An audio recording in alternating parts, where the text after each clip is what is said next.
Welcome to Echoes of History, where the wisdom of the past resonates in the present. In this series, we uncover the timeless philosophy of Stoicism that shaped humanity.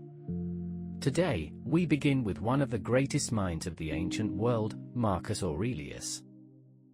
On April 26, 121 CE, a boy named Marcus Annius Verus was born. His family originated from the province of Baetica in Hispania, which is modern-day southern Spain. Marcus was born into the aristocratic class. His grandfather served as a senator and consul of the Roman Empire. His father, also named Marcus Annius Verus, died when Marcus was only 3 years old, leaving him to be raised by his mother, Domitia Lucilla, and his paternal grandfather. Domitia Lucilla was a woman of exceptional virtue and played a significant role in shaping Marcus' character. She came from a wealthy family and owned the famous Domitian brickworks, which provided much of the material for Roman construction. Marcus showed early signs of intelligence, discipline, and a precocious nature, earning him a reputation of an exceptional child. At an early age, he was introduced to Stoic philosophy, which would profoundly influence his life and his reign. He was particularly drawn to simplicity and self-control, even rejecting the luxurious trappings of Roman aristocracy. He even reportedly slept on the ground before being persuaded to bed. Marcus Aurelius' life took a decisive turn in 138 CE when the reigning Emperor Hadrian adopted Antoninus Pius as his heir, on the condition that Antoninus adopt both Marcus and another young noble, Lucius Verus.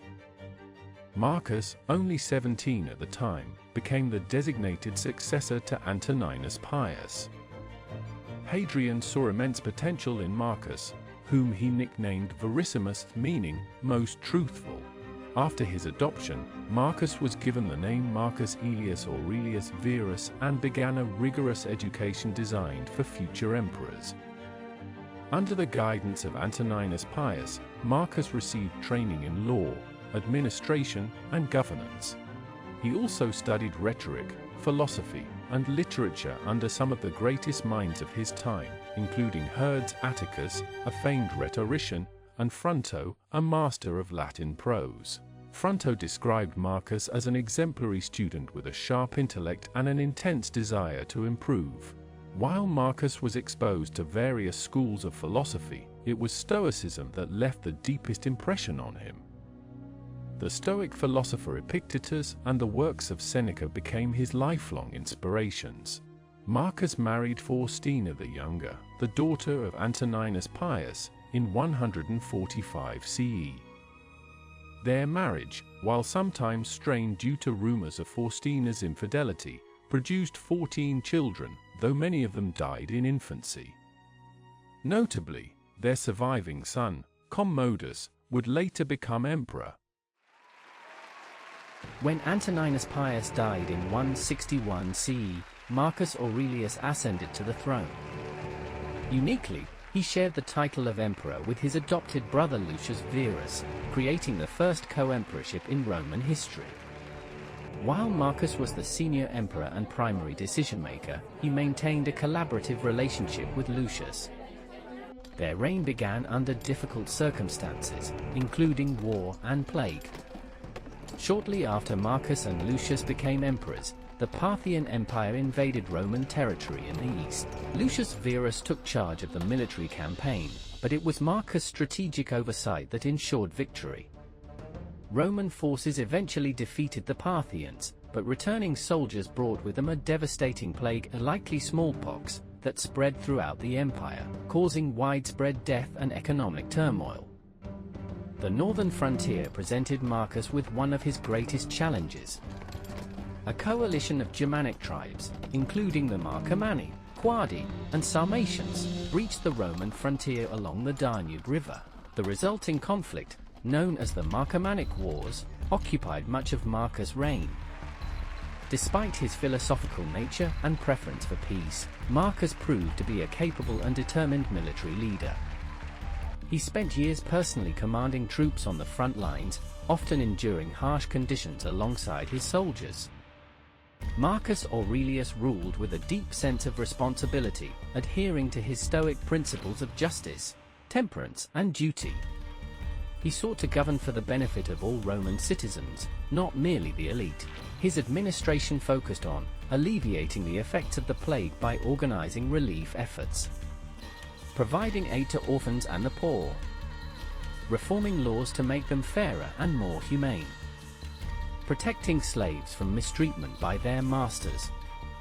Marcus also worked to maintain the empire's vast bureaucracy, ensuring stability in an era of great turmoil.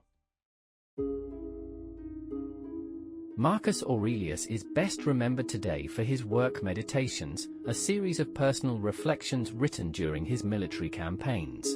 Originally intended as a private journal, the Meditations reveals Marcus' inner struggles, his Stoic philosophy, and his relentless pursuit of virtue. The work is divided into 12 books and contains profound insights into topics such as the fleeting nature of life, the importance of self-discipline and control over emotions, acceptance of fate and the natural order of the universe, the interconnectedness of humanity. The Meditations has since become one of the most influential works of philosophy, admired for its practical wisdom and timeless relevance. Marcus Aurelius' later years were marked by continued warfare on the northern frontier and personal tragedy. His beloved wife, Faustina, died in 175 CE, and Marcus' health began to deteriorate due to the physical and emotional toll of his reign. In 180 CE, Marcus led a campaign against the Germanic tribes near modern-day Vienna. However, he fell ill, likely from the plague that had ravaged his armies. On March 17, 180 CE, Marcus Aurelius died, passing power to his son Commodus. Marcus' death marked the end of the era known as the Pax Romana, Roman peace, a period of relative stability and prosperity for the empire. His son Commodus proved to be a disastrous ruler, leading many to lament that Marcus' virtues did not pass to his heir. Marcus Aurelius is remembered as one of Rome's greatest emperors and one of history's most exemplary philosopher kings. His reign is often regarded as a golden age of Roman governance, where wisdom and virtue were prioritized over personal gain. Key aspects of his legacy include the Stoic Emperor. Marcus embodied the Stoic ideal of a ruler who acts with justice, wisdom, and self-restraint, serving as a model for leaders throughout history. Philosophical influence. The Meditations continues to inspire readers worldwide, providing guidance on how to live a meaningful and virtuous life. Military leadership. Despite his philosophical nature, Marcus demonstrated exceptional leadership in defending the empire against external threats. Though Marcus Aurelius lived nearly 2 millennia ago, his teachings and example remain relevant, offering timeless wisdom for personal and political life.